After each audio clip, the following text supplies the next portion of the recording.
I have found there are upgrades to your house you're going to regret. So I just got out of some deals that this hit some sellers right over the head. They were great people, but they were just not expecting what they're about to go through. Number one pain point is eliminating a bedroom. Sometimes in houses, especially in older houses, people like to take a 3-bedroom, 2-bath and make it a 2-bedroom, 2-bath by either extending the bathroom or making a bedroom a walk-in closet or doing something with that 3rd bedroom or that 4th bedroom. This usually winds up coming back to haunt you if you're not going to make this your forever home. If you're not like retired and you want to just live in this, you're not worried about the resale value of it, or you're not worried about the comparable value of it when an appraiser goes to look at it, then that's something you should do. But if you're thinking about selling it in 2 years and you're going to eliminate a bedroom, the first thing you're doing is eliminating the type of buyer that would buy your house. If it's a family or a young couple that's looking to have a family, or a family that's looking to extend the family, they're probably going to be out. And you're going to be dealing with maybe somebody that's a retiree that's fine with a 2-2, or a property that has one less bedroom, or they made that 3rd bedroom a office and they made it to where it's no longer going to be a bedroom. These, when you go to comp, and as a real estate agent, somebody does this all the time, when you have a house that's in a neighborhood with 5-bedroom, 4-bedroom, 3-2, 5-2, 4-2, 4-3, 5-3, and you've got a 2-2. This can be a pain point when it comes to having an appraisal and selling to a buyer with a conventional loan, an FHA loan, a VA loan. Well, it's going to be tough to comp that house. I recently just sold one. Great people. They were awesome people, awesome to work with, but they ran into this situation. They had a 3-2 and they made it a 2-2. They basically made the bedroom and the bathroom, they altered it. They moved a wall, made the bathroom a little bit bigger, moved some things around, and it was gorgeous. It was amazing property. Everything about it was awesome. But the appraiser had a fit with it, trying to find another 2-2 in that area to make it fit value. And I'll talk about later about another thing we recently ran into, but these things you've got to really think about before you do it. Just because you put in amazing fixtures, amazing tile, amazing things, does not mean that it's going to be just worth more money. So think about these things before you do it. The next one, high-end appliances. Look, on a recent property I just sold, I had a humongous argument with an appraiser. We had a very high-end luxury house, and the refrigerator he did not want to count as a part of the property, right? He wanted to count it as personal property because in his words, you could remove the refrigerator. And I was like, well, it's hooked up to water. It's coming with the house. It was $10,000, okay? And we wound up falling under appraised value by $5,000. And we went over and over and over, back and forth about this. And he would not budge. We were undervalued by $5,000. It was a $640,000 house. We were under by $5,000. And I, was like, well, where'd you get the under 5,000? Like, you just came out of thin air with that. And now you don't want to count the refrigerator that is clearly a $10,000 item, because you can Google it and it's with only a year or two old. You can actually look at the price of it, but you're not willing to say that's part of the property or coming with it because it's personal property. So remember, if you're going to buy expensive appliances and you're expecting to get that back, understand how the appraisal process works. The stove was a $10,000 stove. It was a high-end appliance. The appraiser did not want to give that amount back on the property. Yes, it was an amazing appliance. Yes, it helped sell the house. Yes, it was perfect and it was luxurious, but the appraiser had a fit with it. And me and him had a fit going back and forth. And I know there's going to be people in the comment section say, it should have or it shouldn't have. Comment down below if you think it should or it shouldn't have.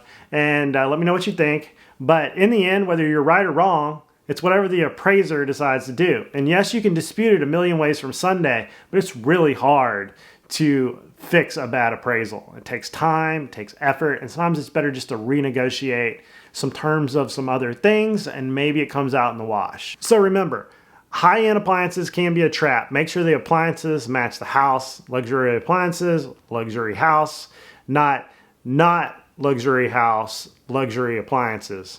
if you know what I mean. The next one is playground equipment, okay? I recently sold a house that I owned with playground equipment in the back. I bought it, had a playground equipment in the back, and I didn't realize it would be a pain point and a deal because one, it's a big thing in the backyard. Not everybody wants it in the backyard. It's hard to get out of there, and they're expensive to begin with. So let's say you have a backyard, you put this play center in the back, and your kids grow older, they don't want it anymore, you've got this big expensive thing in the backyard. Go to sell it. The other person doesn't want to pay to remove this big thing in the backyard. By then, it's probably got a bunch of wear on it, maybe some wood rot. And what are you going to do with it? It can be a very contentious thing. It could cost hundreds of dollars to remove. And then you have this item in the backyard nobody wants. So remember, if you're going to invest in playground equipment in the backyard, remember it comes with repercussions. And if you invest too much in it, well, you're probably going to lose that amount, and it takes the right buyer to come in and get that property or want that property with this thing in the backyard. You know what I mean? So the next thing I want to talk about is the backyard kitchen. Okay, they're awesome. We love them. But don't think you're going to get a one-for-one exchange with the backyard kitchen. These things are out in the weather. They deteriorate, and they can be a home inspection nightmare. Okay, if you got a lot of electrical plugs out there and you're expecting all of them to pass, you're going to have to do some work on them if they're out there for a long time. Just remember, if you're putting granite outdoors, you're putting high-end appliances outdoors, you're doing a lot of those things, you might not get a one-for-one with it. And sometimes they're great, but then they're not great when you go to sell. Maybe not everybody wants it. Just keep that in mind. And they can be expensive. Expensive to install and to make and to create. I love my backyard area. I love my screened area. I love my little hot tub area. I love my grills. But just remember, they're expensive, and you might not get that return back on it. Just FYI. The next one, swimming pools might not be the best idea if you're not going to use them all the time. Remember, they're expensive to put in, and they require a lot of maintenance, and it's going to make your insurance go up because backyard pools, people drown, people break their necks. I had a friend jumped off a diving board when he was about 23 years old, broke his neck on the bottom of the pool, quadriplegic. Sorry to go dark, but they are dangerous, and remember, they are dangerous. So you're saying, will they add value? About 7%. Do the math on the price of the property at 7%, and that's about the added value you're going to get. Now, factor that in with the rise in insurance costs, maintenance costs, electrical costs, maintenance costs on the pool pump, and decide whether you're going to enjoy it or not. Maybe after your kids go away, you might not want it anymore. You might want them while you do have kids, and then how long are you going to be there? I have a common saying on real estate is you either get a nice house and a pool with a lot of problems, or an amazing pool and a house with a lot of problems. It's like vice versa, okay? So just remember, pools, they can be a big adventure, okay? I've seen them over property lines. I've seen them installed without permits. I've seen them with leaks in them. I've seen them make a landslide in somebody's yard because the pool was leaking under the ground and it all just kind of washed away. So just remember that. All right. Things like freestanding tubs. There are things that you put in your bathroom not everybody can use. Just like with showers, some people want tubs. Well, sometimes just a tub, people also want a shower. And if you put one of those giant tubs in there, you know, the ones that are really deep and you're all sprawled out in it, not everybody can get in them. And if you have children, it's hard to wash a child into that tub. So think about that when you install something that is like a standalone like iron tub or one of those big, nice swan tubs. Remember that it takes the right buyer to want that, or they're going to have to factor in the cost of replacing that tub and putting a shower or a regular tub. Or if you have one of those spa tubs, sometimes those require a lot of maintenance. Or if you have one of those stand-up tubs, not everybody's going to want that either. So it's all a catch-22. Usually when you're renovating a house, you're trying to make it square middle in the median of what most people want. A shower with a tub, or a tub with a shower, or one with a shower, one with a tub shower, right? That's the way I usually like to go, because those with children usually want a tub, or if you're elderly, you'll want a tub. So just keep that in mind. If you happen to be looking to buy or sell real estate on the Gulf Coast of Florida, Alabama, I'd be happy to help you, and my email is down below. And if I can't help you, I'll find somebody that can. Shoot me a quick message, what you're looking for, and I'll make it happen. All right, down to the nitty-gritty, kitchens and bathrooms. Look, when you're remodeling, don't go over budget, okay? Don't try to go elaborate in a house that's not elaborate. make the renovations you're doing match the house that you're doing, okay? That being said, don't try to over renovate and then think you're going to get it at the ARV. You got to know what your ARV is first, and you got to spend the money within that parameter. Because I've seen many clients, they over renovate by $100,000 and they're like, Jack, we've got to get $800,000 out of this house. I'm like, but it's only worth $710. You got to know that before you start. That's why working with a good agent before you start, good idea. Or the agent that sold it to you, you work with them as you go to renovate and you have a plan for down the road. So make sure when you're doing the kitchen, the bathroom, make it look great, make it match the house, make it be clean, make it be functional, and make it to where just about every type of buyer would want that type of bathroom. Don't go crazy with the colors, just make it fit. Unless you're willing to live there forever, then it's all on you, don't worry about it. Like for me, if I'm gonna live here forever, I don't really care. If I want pink tile, I'm gonna do it. If I want green tile, cool. But if you're looking to sell 2, 3, 5, 7, 10 years down the road, well, you need to make it within the margin of what everybody would want. Because think about what buyer would want this, and you want the widest amount of people that would want this possible, if that makes sense. Because remember, kitchens, bathrooms, and things that have the most traffic is what it sells houses, because people are going to be there all the time and they're going to want these things. They're going to be in and out, and those areas also get the most wear and tear. So think about that when you're looking at these houses. So the next one, don't remove too many walls in these houses. Everybody likes to remove and make these houses open and all these things to, you know, HGTV has done this to us all. Well, the thing is when you start removing interior walls, especially in older houses that were meant to have those walls, you start having issues. And no matter what a contractor says to you that removing that big removing that big wall in the living room was a great idea and they're going to put a beam in, well, remember that weight's got to go somewhere. And when you have a hurricane and that house compresses and contracts and moves and sways, you're going to get stress fracks in your sheetrock. You're going to get flexing. You're going to get things that can happen to a house. And I walked through lots of houses where either it was done improperly or it was done and it just shouldn't have been done. The house flexes in a hurricane or something that happens, or just from the house getting hot and cold and it moves and you see these cracks in the plaster, you see these cracks in the sheetrock. And it ultimately winds up looking like it shouldn't have been done. It looks bad. You wind up having costly repairs down the road to fix it. So just be very cognitive of your home inspector, and if you're doing the work, that you have it done correctly. Because removing walls, things in the floor can make houses sink, become unlevel, do weird things. So have a professional look at it, do it right, and don't skip out on the proper guy when you're removing a wall, because the house could fall on your head. Seen it happen. If it was me and I was renovating a property, I would make sure everything mechanical works.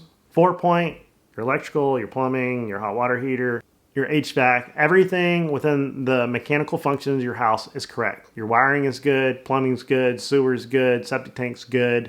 And then I would go out from there. Then I would go into my renovations. I'd go into the bathroom, the kitchen. I would do those. I would paint things that are easy to do. I would do paint, trim, cosmetic work, because those are the things that people look at in a house. You got to make sure the bank will lend on it. It's mechanically sound. You got to make sure that it looks good on the trafficable things. And doorknobs sell houses. Don't have a ratty doorknob when you go to sell your house, because it's the first thing they look at. If I go to open your door and it's so corroded and hard to open and it takes 5 minutes to get in the door, house is already off the list. I don't know how many times the door killed the deal. So have a good door, good doorknob. I know that's a weird one, but it's a big one. And if you're doing a luxury house on the beach or somewhere like that, an elevator is a big one. Not everybody can go up and down stairs. Stairs sometimes are an issue. So remember, elevator, if you've got multiple stories, you're on the beach, things like that, especially if they're going to be bringing in any type of groceries or furniture or things like that, and you have a long staircase going up to the front of the house, Oh, and make sure that that stairway is functional and safe, because safe, solid, and sound's a big deal. No wood rot, no termites, things like that. Especially on the beach, be careful of those things. The next one, permits. Make sure you're permitting the houses properly. Make sure that you're checking your contractor that he's permitting these things, because that way the inspector can come in and check the contractor. That's what the reason a permit is around for most things, is really to make sure the work was done correctly. The contractor did what he was supposed to do, because dealing with contractors, love you contractors, but I got to tell everybody the truth. Sometimes it can be brutal dealing with some bad contractors. Contractor fraud is awful. Make sure you do not pay them up front, because there are many of them that will skedaddle with your money, okay? They will skirt right off with your money, and you got to make sure that you pay them properly, document properly. Make sure you have a beginning date and an end date in that contract. Don't let them go do other work while you're waiting for your bathroom to be done, and it takes a year to get it done. Make sure there's a beginning and an end date. Make sure you know where the materials are coming from. Make sure you know the financing on all of it, and don't let them buffalo you, because you don't want to wind up in a situation. I had a client recently that had a problem with his contractor, wound up going through lawsuits, cost him a ton of money, and then ultimately to have open permits left, that it was a pain to go to sell the house and you had these open permits. So please make sure permits are open, closed, the right ones are done, the work was inspected and it was done correctly, both for you and for the next buyer. And in most states, the right seller's disclosure to say, hey, yes, this was permitted. The permitting process is very hard to navigate, and that's why you need to have somebody on your side knowing what is going on, whether that's a real estate agent, whether it's a contractor, whether it's both, making sure you have a little, left, right, checks and balances. But just remember, on all work, you're going to have that 10% rule, the thing in the wall you didn't know about until you got there, and then you're going to have to deal with it. So factor 10% in on whatever random renovation you're doing for just overlap, because you're going to run into things. You're going to break things. You're going to have people no-show. You're going to have deposits disappear. I hate to say that, but it's going to happen. Be prepared for it. Have the right paperwork, know what you're doing. And if I'm missing anything, comment down below with what I'm missing. Let everybody know, because that's how we learn. Y'all say it, somebody else reads it, I talk about it. We know exactly when we go to do it what we're supposed to be doing. And don't forget to like and subscribe, comment down below. I hope this video helped. I wanted to answer some questions. There's a lot of people that are running into these things, and it's hard for me to do it in a 20-minute video. I do my best. Let me know if there's something else that you'd like me to make a video on. And I just hope to spread all this information I got in my head from all these deals out there to y'all. And I'll see you guys in the next video.